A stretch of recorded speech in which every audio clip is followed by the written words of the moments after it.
Hi ಎಲ್ಲರಿಗೂ ನಮಸ್ಕಾರ. ಎಲ್ಲರೂ ಹೇಗಿದ್ದೀರಾ? ಚೆನ್ನಾಗಿದ್ದೀರಾ ಅನ್ಕೊಂಡಿದ್ದೀನಿ. ಬನ್ನಿ ಇವತ್ತು ರಾಮಾಚಾರಿ ಮತ್ತು ಯಜಮಾನ ಮೇಲನ ಸ್ಟೋರಿನ ನೋಡ್ಕೊಂಬರೋಣ. ಇನ್ನು ಯಾರ್ಯಾರು ನನ್ನ ಚಾನಲ್ನ ಸಬ್ಸ್ಕ್ರೈಬ್ ಮಾಡಿಲ್ಲ ಪ್ಲೀಸ್ ಸಬ್ಸ್ಕ್ರೈಬ್ ಮಾಡಿ ಅಂತ ಕೇಳ್ಕೊತೀನಿ. ರುಕ್ಕು ಅಲ್ಲಿಂದ ತಪ್ಪಿಸ್ಕೊಂಡ್ಬಿಟ್ಟು ರಾಘು ಮತ್ತು ಝಾನ್ಸಿಗೆ ಕೈಲಿ ಸಿಕ್ಕಾಕೊಡ್ತೀನಿ. ನೀನು ಅದರಲ್ಲಿ ಶಾಮಿಲ್ ಆಗಿದೆಯಾ? 3 ಜನ ಅಲ್ಲೇ ಇದ್ಮೇಲೆ ಏನಾದರೂ ಒಂದು ನಡೆದೇ ಇರುತ್ತೆ ಬಿಡು ಅಂತ ಹೇಳ್ತಿರ್ತಾನೆ ರಾಘು. ಇಲ್ಲ, ನಾನು ನಂಬಿ ದಯವಿಟ್ಟು ನಮ್ಮ ಅತ್ತೆನ ಫಸ್ಟು ಕಾಪಾಡಬೇಕು. ಅಲ್ಲಿ ರಾಮಾಚಾರಿ ಭಾವನ ಹೊಡಿತಿದ್ದಾರೆ. ಫಸ್ಟು ಅತ್ತೆನ ಕಾಪಾಡಿದರೆ ರಾಮಾಚಾರಿ ಭಾವ ಅಲ್ಲಿ ರಿವೆಂಜ್ನ ತಗೊಳ್ಳೋಕ್ಕೆ ಶುರುವಾಗುತ್ತೆ. ದಯವಿಟ್ಟು ನಾನು ನಂಬಿ. ನಿನ್ನ ಈ ಸುಳ್ಳು ಮಾತನ್ನೆಲ್ಲ ನಂಬಕ್ಕೆ ನಾನು ರೆಡಿ ಇಲ್ಲ, ಆಯಿತಾ? ದಯವಿಟ್ಟು ಇಲ್ಲಿಂದ ನಮ್ಮನ್ನು ಬಿಟ್ಬಿಡು. ಒಳಗಡೆ ಏನಾಗಿದೆ ಅಂತ ನಾನು ನೋಡ್ತೀನಿ ಮೇಡಮ್, ನೀವು ಇಲ್ಲೇ ನಿಂತಿರಿ ಇವಳನ್ನ ಇಟ್ಕೊಂಡು ಅಂತ ರಾಘು ಹೋಗ್ತಾ ಇರ್ತಾರೆ. ಆಗ ಒಂದು ನಿಮಿಷ ರಾಘು, ಇವಳು ಹೇಳೋದ್ರಲ್ಲಿ ಸತ್ಯ ಇದೆ. ಅವಳು ಮನಸ್ಪೂರ್ವಕವಾಗಿ ಹೇಳ್ತಿದ್ದಾಳೆ. ಹಾಗೆ ಅವಳ ಕಣ್ಣಲ್ಲಿ ಸತ್ಯ ಇದೆ ಅಂತ ನನಗೆ ಗೊತ್ತಾಗ್ತಿದೆ. ದಯವಿಟ್ಟು ಇವ್ನ ಮಾತನ್ನ ಫಸ್ಟ್ ನಂಬೋಣ, ನೋಡೋಣ, ಅಮ್ಮನ ಬಿಡ್ಸೋಣ. ಹೌದು, ನಿಮ್ಗೆ ಅವ್ರ ಜಾಗ ಗೊತ್ತಾ? ಬನ್ನಿ ಹೋಗೋಣ ಅಂತ ಹೇಳ್ತಾರೆ. ನನಗೆ ಗೊತ್ತು ಜಾಗ, ಬನ್ನಿ ತೋರಿಸ್ತೀನಿ ಅಂತ ಹೇಳ್ತಾರೆ. ಸರಿ ಆಯಿತು, ನಾವು ಆದಷ್ಟು ಬೇಗ ಇಲ್ಲಿಂದ ಹೋಗೋಣ ಬನ್ನಿ ಅಂತ ಹೇಳ್ತಾರೆ. ಇನ್ನೊಂದು ಕಡೆ ಜಾನಕಿ ರಾಮಾಚಾರಿ ಅವ್ರ ತಾಯಿ, ರಾಮಾಚಾರಿ ನನಗೇನಾದರೂ ಪರವಾಗಿಲ್ಲ ಮಗನೇ, ಇವ್ರನ್ನೊಂದು ಬಿಡ್ಬೇಡ, ದುಷ್ಟ ಸಂಹಾರ ಮಾಡೇ ಬಿಡು, ನನಗೇನಾದರೂ ಪರವಾಗಿಲ್ಲ, ನಾನು ಸಹಿಸ್ಕೋತೀನಿ. ಇವ್ರನ್ನ ಮಾತ್ರ ನನ್ನ ಮಗನ ಕೊಂದಿದ್ದ ಇವ್ರನ್ನೆಲ್ಲ ಸುಮ್ಮನೆ ಬಿಡ್ಬೇಡ ಮಗನೇ, ಇವ್ರನ್ನೆಲ್ಲ ಸಾಯಿಸು, ಮಟ್ಟ ಹಾಕು ಅಂತ ಹೇಳ್ತಿರ್ತಾರೆ. ನನಗೇನಾದರೂ ಪರವಾಗಿಲ್ಲ ಮಗನೇ, ಇವರು ಒಬ್ಬರನ್ನು ಕೂಡ ಬಿಡಬೇಡ, ಇವ್ರನ್ನೆಲ್ಲ ಸಾಯಿಸು ಅಂತ ಹೇಳ್ತಿರ್ತಾರೆ. ಹೇ ಏನು ಹೇಳ್ತಿದ್ಯಾ, ಹೊಡಿರೋ ಇವ್ರನ್ನೆಲ್ಲ ಅಂತ ಹೇಳ್ತಾರೆ. ಹೊಡಿಬೇಡಿ, ನಿಲ್ಲಿಸಿ, ನಾವು ಹೊಡೆದ್ರೆ ಏಟಾಗುತ್ತೆ, ಅವರವರೇ ಹೊಡೆದ್ರೆ ಇಬ್ರಿಗೂ ಕೂಡ ಹೆಚ್ಚಾಗುತ್ತೆ, ಅವನಿಗೂ ನೋವಾಗುತ್ತೆ, ಇವನಿಗೂ ನೋವಾಗುತ್ತೆ. ಏನು ಹೇಳ್ತಿದ್ದಾರೆ ತಗೋ ಚೌಟಿನ, ನೀನು ಹೊಡಿ ನಿನ್ನ ಗಂಡಂಗೆ ಅಂತ ಹೇಳ್ತಾರೆ. ನಾನು ನನ್ನ ಗಂಡಂಗೆ ಹೊಡಿಯೋದ? ಹೊಡಿಯೇ ತೆಗೆದು ನಿನ್ನ ಗಂಡನ ಕೈಲಿ ಹೊಡೆದ್ರೆ ಆಗ ಸ್ವಲ್ಪ ತೃಪ್ತಿ ಆಗೋದು ಅಂತ ಹೇಳ್ತಾರೆ. ನಾನು ಹೊಡೆಯಲ್ಲ, ನಾನಂತೂ ಖಂಡಿತ ಹೊಡೆಯಲ್ಲ ಅಂತ ಹೇಳ್ತಿರ್ತಾರೆ. ಆಗ ಜಾನಕಿ ಅವರು ಕೂಡ, ಬೇಡಮ್ಮ, ನನಗೇನಾದರೂ ಪರವಾಗಿಲ್ಲ, ಚಾರು ಹೊಡಿ, ರಾಮಾಚಾರಿಗೆ ಮಾತ್ರ ನೀನು ಹೊಡಿಬೇಡಮ್ಮ ಅಂತ ಹೇಳ್ತಿದ್ರೆ, ನೀನಿಲ್ಲಿ ರಾಮಾಚಾರಿಗೆ ಹೊಡೆದ್ರೆ ಮಾತ್ರ ಅಲ್ಲಿ ನಿಮ್ಮ ಅತ್ತೆಗೆ ಹೇಳಿ ತಪ್ಪೋದು, ಇಲ್ಲ ಅಂತಂದರೆ ನೀನಿಲ್ಲಿ ಹೊಡಿಲಿಲ್ಲ ಅಂದರೆ ನಮ್ಮ ಕಡೆಯವರು ನಿಮ್ಮ ಅತ್ತೆಗೆ ಅಲ್ಲಿ ಶಿಕ್ಷೆ ಕೊಡ್ತಿರ್ತಾರೆ ಅಂತ ಹೇಳ್ತಿದ್ದಾರೆ. ರಾಮಾಚಾರಿ, ಮೇಡಮ್ ಹೊಡೀರಿ ಮೇಡಮ್, ನೀವು ನನಗೆ ಹೇಳ್ತಿದ್ದೀನಿ ತಾನೇ, ನನಗೇನು ಆಗಲ್ಲ, ಹೊಡೀರಿ ಮೇಡಮ್, ಇಲ್ಲಾಂದರೆ ಅಮ್ಮಂಗೆ ಹೊಡೆದ್ಬಿಡ್ತಾರೆ ಮೇಡಮ್, ಅಮ್ಮ ನೋವನ್ನ ತಡ್ಕೊಳಕ್ಕಾಗಲ್ಲ, ಹೊಡೀರಿ ಮೇಡಮ್ ಅಂತ ಹೇಳ್ತಾರೆ. ಇಲ್ಲ ರಾಮಾಚಾರಿ, ಆಗಲ್ಲ ರಾಮಾಚಾರಿ, ನಂಗೆ ಹೊಡೆಯೋದಕ್ಕೆ ನಿನಗೆ ಅಂತ ಹೇಳ್ತಿರ್ತಾರೆ. ವಿವೇಕ್, ನಾನು ನಿನಗೆ 3 ಕೌಂಟೌನ್ ಮಾಡ್ತೀನಿ ಆಯಿತಾ, ಅಷ್ಟರೊಳಗೆ ಬೇಗ ಹೊಡಿಬೇಕು, ಇಲ್ಲ ಅಂತಂದರೆ ಅಲ್ಲಿರೋಂಥ ಜನರು ಅಲ್ಲಿ ಹೇಟ್ ತಿಂತಿರ್ತಾರೆ ಅವ್ರಿಗೆ ಅಂತ ಹೇಳ್ತಿರ್ತಾರೆ. ಆಗ ಜಾನಕಿ ಅವರು, ನನಗೇನಾದರೂ ಪರವಾಗಿಲ್ಲ ಚಾರು, ನೀನು ರಾಮಾಚಾರಿಗೆ ಮಾತ್ರ ಹೊಡಿಯೋಕೊಡ್ದು ಅಂತ ಹೇಳ್ತಾರೆ. ರಾಮಾಚಾರಿನೂ ಕೂಡ, ಇಲ್ಲ ಮೇಡಮ್ ನೀವು ಹೊಡೀರಿ, ನಾ ಅಮ್ಮನ ಮಾತು ಕೇಳಿಬಿಡಿ, ಅಮ್ಮ ನೋವನ್ನ ತಡ್ಕೊಳ್ಳಲ್ಲ, ನೀವು ಹೊಡೀರಿ ಮೇಡಮ್, ನಾವು ನೋವನ್ನ ತಡ್ಕೊತೀನಿ, ಏನಾಗಲ್ಲ, ಹೊಡೀರಿ ಮೇಡಮ್, ನೀವು ಹೊಡೀರಿ ಮೇಡಮ್ ಬೇಗ, ಇಲ್ಲಾಂದರೆ ಅಮ್ಮಗಲ್ಲಿ ಹೊಡೆದೇ ಬಿಡ್ತಾರೆ ಅಂತ ಹೇಳ್ತಾರೆ. ಆದರೂ ಕೂಡ ಒಂದು ಏಟು ಹೊಡೆದೇ ಬಿಡ್ತಾರೆ. ಹೊಡೀರಿ ಮೇಡಮ್ ಬೇಗ ಅಂತ ಹೇಳ್ಬಿಟ್ಟು ಚಾರು ಚೌಟಿನ ತಗೊಂಡು ಹೊಡೆಯೋದಕ್ಕೆ ಅಂತ ಸ್ಟಾರ್ಟ್ ಮಾಡ್ತಾರೆ. ಅಯ್ಯೋ ದೇವರೇ, ಎಂಥ ಕರ್ಮನಪ್ಪ ನಂದು ಅಂತ ಹೇಳ್ತಿರ್ತಾರೆ. ಬೇಡಮ್ಮ ಚಾರು, ಹೊಡಿಬೇಡ ಅಂತ ಇನ್ನೊಂದು ಕಡೆ ಜಾನಕಿ ಅವರು ಪಾಪ ಗೋಗರಿತಾ ಇರ್ತಾರೆ. ಅದನ್ನೆಲ್ಲ ನೋಡಿ ಇವರೆಲ್ಲರೂ ಕೂಡ ಖುಷಿ ಪಡ್ತಾ ಇರ್ತಾರೆ. ಅದೇ ಟೈಮ್ಗೆ ಕರೆಕ್ಟಾಗಿ ರಾಘು ಮತ್ತು ಝಾನ್ಸಿ, ರುಕ್ಕು 3 ಜನ ಹೋಗಿ ಅಲ್ಲಿ ಇದ್ದಂತಹ CCTV ಕ್ಯಾಮ್ರಾನ ಹಾಗೆ ಡಿಸ್ಕನೆಕ್ಟ್ನ ಮಾಡ್ತಾರೆ. ಅಯ್ಯೋ ಏನಾಯ್ತು, ಇದು ಡಿಸ್ಕನೆಕ್ಟ್ ಆಯ್ತಲ್ಲ, ಚೆನ್ನಾಗೇ ಬರ್ತಿತ್ತಲ್ಲ ಅಂತ ಅಂತಿರ್ತಾನೆ ವಿವೇಕು. ಏನಾದರೂ ಆಗಲಿ, ನೀವೇನಾದರೂ ಇಲ್ಲಿ ಹೊಡೆಯೋ ಸ್ಟಾಪ್ ಮಾಡಿದ್ರೆ ನಾನು ಫೋನ್ ಮಾಡಿ ಹೇಳಬೇಕಾಗುತ್ತೆ ಅಲ್ಲಿ ಹೊಡೆಯೋದಕ್ಕೆ, ಅಲ್ಲಿ ಏನೇ ಆಗಿರ್ಬೋದು ಫೋನ್ ಮಾಡಿ ಹೇಳ್ತೀನಿ ಆಮೇಲೆ ಹೊಡೆಯೋದಕ್ಕೆ ಅಂತ ಹೇಳ್ತಾರೆ. ಅದೇ ಟೈಮ್ಗೆ ರಾಘು ಬಂದು ಅವರೆಲ್ಲರನ್ನೂ ಚೆನ್ನಾಗಿ ಚಚ್ತಾ ಇರ್ತಾನೆ.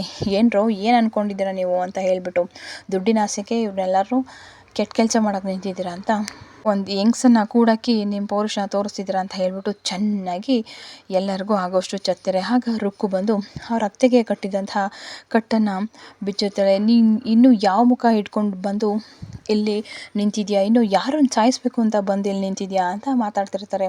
ಹಾಗೆ ಝಾನ್ಸಿನೂ ಕೂಡ ಹೋಗಿ ಅವ್ರಿಗೆ ಹೊಡೆಯೋದಕ್ಕೆ ಶುರು ಮಾಡ್ತಾರೆ. ಆಗ ಇನ್ನೇನು ಝಾನ್ಸಿಗೆ ಬೀಳೋ ಏಟನ್ನು ರಾಘು ಹೋಗಿ ತಪ್ಪಿಸ್ತಾರೆ. ಆಗ ಅಲ್ಲೂ ಕೂಡ ಸ್ವಲ್ಪ ಅವರಿಗೆ ಚಿಕ್ಕದಾಗಿ ಒಂದು ಪ್ರೀತಿ ಹುಟ್ಟುತ್ತೆ. ಅವ್ರು ಎಷ್ಟೇ ಮನಸ್ತಾಪ ಇದ್ದರೂ ಕೂಡ ರಾಘು ಮತ್ತು ಝಾನ್ಸಿ ಮನಸ್ಸಲ್ಲಿ ಪ್ರೀತಿ ಇದ್ದೇ ಇದೆ. ರಾಘುನ ಕಾಪಾಡಬೇಕು ಅಂತ ಝಾನ್ಸಿಗೆ ಹೇಟ್ ಬೀಳುತ್ತೆ ಅಂತ ರಾಘು, ಇಬ್ಬರು ಕೂಡ ಒಬ್ರಿಗೊಬ್ರು ಹಾಗೆ ಸಾಥ್ ಕೊಟ್ಕೊಂಡು ಫೈಟಿಂಗ್ ಮಾಡ್ತಾ ಇರ್ತಾರೆ. ಇನ್ನೊಂದು ಕಡೆ ಜಾನಕಮ್ಮ ಅವರು ರುಕ್ಕುಗೆ ಹೇಳ್ತಿರ್ತಾರೆ, ಇನ್ನು ಯಾರನ್ನು ಸಾಯಿಸ್ಬೇಕು ಅಂತ ಬಂದಿದ್ಯಮ್ಮ, ಒಬ್ಬ ಮಗುನಂತೂ ಸಾಯಿಸಾಯಿತು, ನಾವು ನಿಮ್ಗೆ ಏನು ಕರ್ಮ ಮಾಡಿದ್ದೋ, ಏನು ಪಾಪ ಮಾಡಿದ್ದೋ, ನಮ್ಗೆ ಇಂಥ ಸತಿ ತಂದಿದ್ದ, ದಯವಿಟ್ಟು ನನ್ನ ಕ್ಷಮಿಸ್ಬಿಡುತ್ತೆ, ನನಗೆ ಗೊತ್ತಿಲ್ಲದಲೇ ನನ್ನ ಬಾಳನ್ನು ನಾನೇ ಸರ್ವನಾಶ ಮಾಡ್ಕೊಂಬಿಟ್ಟೆ, ದಯವಿಟ್ಟು ನನ್ನ ಕ್ಷಮಿಸ್ಬಿಡುತ್ತೆ, ಚಾರು ಮೇಲಿದ್ದ ಕೋಪದಿಂದ ಇಷ್ಟೆಲ್ಲ ಮಾಡಿಬಿಟ್ಟೆ, ದಯವಿಟ್ಟು ನನ್ನನ್ನು ಕ್ಷಮಿಸಿ ನಂಬಿ ಅತ್ತೆ, ನಾನು ನಿಮ್ಮ ಹತ್ರ ಕ್ಷಮೆ ಕೇಳೋಕ್ಕೂ ಕೂಡ ನನಗೆ ಅರ್ಹತೆ ಇಲ್ಲ ಅತ್ತೆ ಅಂತ ಹೇಳ್ತಿರ್ತಾರೆ. ಝಾನ್ಸಿ ಬಂದು, ಹೌದಮ್ಮ ರುಕ್ಕು ಚೇಂಜ್ ಆಗಿದ್ದಾಳೆ, ನಿಮ್ಮನ್ನು ಬಿಡ್ಸೋಕ್ಕೆ ರುಕ್ಕಿನೇ ಇಲ್ಲಿಗೆ ಕರ್ಕೊಂಬಂದಿದ್ದು ಅಂತ ಹೇಳ್ತಾರೆ. ಆದರೂ ಇಷ್ಟೆಲ್ಲ ನನ್ನ ತಪ್ಪಾಯಿತು, ದಯವಿಟ್ಟು ನನ್ನ ಕ್ಷಮಿಸ್ಬಿಡಿ ಅತ್ತೆ ಅಂತ ಹೇಳ್ತಾರೆ. ಬನ್ನಿ ಬೇಗ ಹೋಗೋಣ, ಅಲ್ಲಿ ನಮ್ಮ ಮಗ ಸೊಸೆಗೆ ಎಷ್ಟು ಹೊಡಿತಿದ್ರೋ ಏನು ಮಾಡ್ತಿದ್ರೋ, ಬನ್ನಿ ಇಲ್ಲಿಂದ ಹೋಗೋಣ ಅಂತ ಹೇಳ್ತಿರ್ತಾರೆ. ಹಾಗೆ ಜೋರಾಗಿ ಇನ್ನೊಂದು ಕಡೆ ರಾಮಾಚಾರಿಗೆ ಚಾರು ಹೊಡಿತಾನೆ ಇರ್ತಾನೆ. ಆಗ ಡಿಸ್ಕನೆಕ್ಟ್ ಆಗಿದ್ದಂತಹ CCTV ಒಂದು ಕ್ಯಾಮ್ರಾ ಮತ್ತೆ ಓಪನ್ ಮಾಡ್ತಾರೆ. ಅಲ್ಲಿ ನೋಡಿದರೆ ರುಕ್ಕು ಬರ್ತಾರೆ. ಹೇ ರುಕ್ಕು, ಅಲ್ಲೇನು ಮಾಡ್ತಾ ಇದೆಯಾ?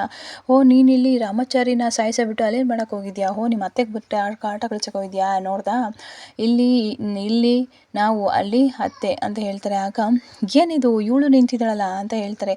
ಏಯ್ ಮುಚ್ಚ್ರ ಬಾಯಿ ರಾಮಾಚಾರಿ ಬಾಬಾ, ಅವರೊಬ್ಬರನ್ನು ಕೂಡ ಬಿಡಬೇಡಿ, ದುಷ್ಟರ ಸಂಹಾರ ಮಾಡಿ ನಾವಿಲ್ಲಿ ಅತ್ತೆನ ಸೇಫಾಗಿ ಕರ್ಕೊಂಡಿದ್ದೀವಿ ಅಂತ ಹೇಳಿಬಿಟ್ಟು ಕರ್ಕೊಡ್ತಾರೆ. ಆಗ ರಾಮಾಚಾರಿ ತನ್ನ ಕೈಗಳನ್ನೆಲ್ಲ ಬಿಚ್ಚಿ ಹೊಡೆಯೋದಕ್ಕೆ ಅಂತ ಶುರು ಮಾಡ್ತಾರೆ.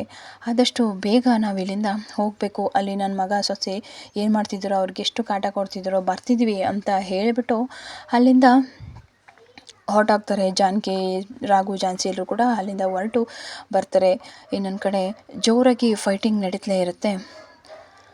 ರಾಮಾಚಾರಿ ಒಬ್ಬರೂ ಬಿಡ್ದಂಗೆ ಎಲ್ಲರೂ ಕೂಡ ಹೊಡಿತಾ ಇರ್ತಾರೆ. ಆಗ ಯಾಕಮ್ಮ ಹೀಗೆ ಮಾಡಿದೆ, ಒಬ್ಬ ಮಗನ ಕಳ್ಕೊಳ್ಳೋಂಗೆ ಮಾಡಲ್ಲ, ದಯವಿಟ್ಟು ನನ್ನ ಕ್ಷಮಿಸ್ಬಿಡುತ್ತೆ, ನನ್ನ ಹತ್ರ ಕ್ಷಮೆ ಕೇಳೋಕ್ಕೂ ಕೂಡ ನನಗೆ ಅರ್ಹತೆ ಇಲ್ಲ ಅತ್ತೆ, ಯಾಕೆಲ್ಲ ಹೀಗೆ ಮಾಡಿದೆ, ನಾವೇನು ಮಾಡಿದ್ವಮ್ಮ ಅಂತ ಹೇಳ್ತಾರೆ. ನಾನು ಚಾರು ಮೇಲಿನ ಸಿಟ್ಟಿಗೆ ನಮ್ಮ ಅಪ್ಪ ಅಮ್ಮನ ಕೊಂದ್ಲು, ಅದಕ್ಕೋಸ್ಕರ ಸೇಡು ತೀರಿಸ್ಕೋಬೇಕು ಅಂದ್ಬಿಟ್ಟು ಎಷ್ಟೆಲ್ಲ ಮಾಡಿದೆ ಅತ್ತೆ, ದಯವಿಟ್ಟು ನನ್ನ ಕ್ಷಮಿಸ್ಬಿಡಿ. ಪಶ್ಚಾತ್ತಾಪ ಪಡೋದೇ ಒಂದು ದೊಡ್ಡ ಪಾಪ ಕಣಮ್ಮ, ಅದೊಂದಿದ್ರೆ ಸಾಕು, ಇನ್ಮೇಲಾದರೂ ಒಳ್ಳೆ ಬುದ್ಧಿನ ಕಲ್ತ್ಕೊ, ನನ್ನ ಮಗ ಸೊಸೆನ ಕಾಪಾಡೋರು ಯಾರು, ನನ್ನ ಮಗ ಸೊಸೆಗೆ ಏನೂ ಆಗದವರು ಸಾಕಪ್ಪ ಅಂತ ಅನ್ಕೋತಾ ಇರ್ತಾಳೆ. ಇನ್ನೊಂದು ಕಡೆ ಚಾರು, ಒಡಿ ರಾಮಾಚಾರಿ, ಅವ್ರನ್ನ ಮಾತ್ರ ಬಿಡಬೇಡ, ಇಷ್ಟೆಲ್ಲ ಕಾರಣ ಆದವಳು ನಿನ್ನ ಬಿಡಬಾರ್ದು ಅಂತ ಹೇಳಿಬಿಟ್ಟು ನವದೀಪು ಒಂದು ದೊಣ್ಣೆ ತಗೊಂಡು ಬೀಸ್ತಾಳೆ. ಅದೇ ಟೈಮ್ಗೆ ಚಾರು ಅಡ್ಡವಾಗಿ ರುಕ್ಕು ಬಂದ್ಬಿಡ್ತಾರೆ. ಆ ಏಟು ರುಕ್ಕುಗೆ ತಲೆಗೆ ಹೊಡೆಯುತ್ತೆ. ರುಕ್ಕು ಏನಾಯಿತು ಅಂತ ಎಲ್ಲರೂ ಹೇಳಿ ಕೂಗಾಡ್ತಾರೆ, ರುಕ್ಕು ಅಂತ. ಆ ಏಟು ನವದೀಪ್ ಹೊಡೆದಿದ್ದಂತಹ ಏಟು ಚಾರು ಬೀಳೋ ಬದಲು ರುಕ್ಕು ಬೀಳುತ್ತೆ. ಆಗ ರುಕ್ಕು ಹೇಳ್ತಾಳೆ, ನನಗಿನ್ನೂ ಆಗಬೇಕು, ನಾನು ಮಾಡಿದ ತಪ್ಪಿಗೆ ಇದನ್ನು ಸಾಕಾಗಲ್ಲ ಚಾರು, ನಾನು ನಿಂಗೆ ಎಷ್ಟೆಲ್ಲ ನೋವು ಕೊಟ್ಟೆ, ಎಷ್ಟೆಲ್ಲ ಮೋಸ ಮಾಡಿದೆ, ಇನ್ನೂ ಆಗಬೇಕು ಚಾರು. ಅಯ್ಯೋ ಅದೆಲ್ಲ ಯಾಕೆ ಬಿಡು ರುಕ್ಕು, ಅದೆಲ್ಲ ಇವಾಗ ಮಾತಾಡ್ತೀಯ, ನೀನು ಯಾಕೆ ಅಡ್ಡ ಬರೋಕ್ಕೆ ಹೋದೆ ಅಂತ ಹೇಳ್ತಾರೆ. ಅಡ್ಡ ಬರಲಿ ಅಂದರೆ ನಿನ್ನ ಪ್ರಾಣ ಹೋಯ್ತಿತ್ತು ಚಾರು, ಇಷ್ಟಾದರೂ ನನ್ನ ಸೇವೆ ಮಾಡೋಕ್ಕೆ ಬಿಡು ಚಾರು.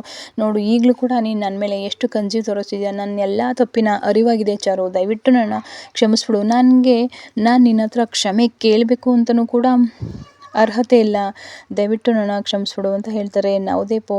ಇನ್ನೊಂದು ಕಡೆ ಕೂಗಾಡ್ತಿರ್ತಾನೆ, ಏಯ್ ಹೊಡಿರೋ ಅಂತ. ಆಗ ರಾಮಾಚಾರಿ ಮತ್ತು ರಾಘು ಇಬ್ಬರು ಸೇರಿಕೊಂಡು ಅಲ್ಲಿದ್ದಂತಹ ಎಲ್ಲ ಜನರನ್ನು ಹೊಡಿತಾ ಇರ್ತಾರೆ, ಒಬ್ಬರೂ ಕೂಡ ಬಿಡಲ್ಲ.